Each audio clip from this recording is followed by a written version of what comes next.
में चल रहा है। और जैसे आप तारफ है जावाजी जहलम सबको कुरान पाक गिफ्ट करते हैं। कुरान पाक एक ऐसी किताब है जो अल्लाह के यहाँ महफूज है और अल्लाह ने इसकी कसम दी है, इसको कोई बदल नहीं सकता।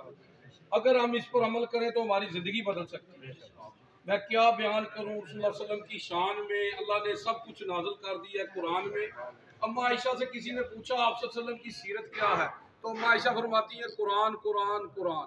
आप सल्लल्लाहु अलैहि वसल्लम फरमाते हैं कुरान पढ़ा करो, कुरान पढ़ा करो, ये क़यामत के दिन तुम्हारी सिफारिश करेगा।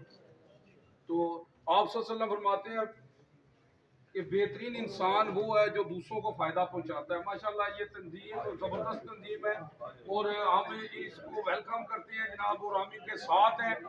और लामा साहब ने कहा फरिश्तों से बेहतर है इंसान बनना, मगर इस पे लगती है मेहनत ज़्यादा।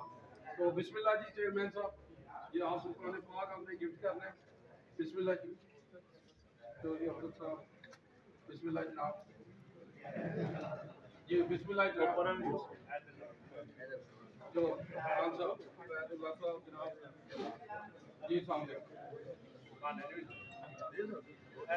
जी बिस्मिल्लाह।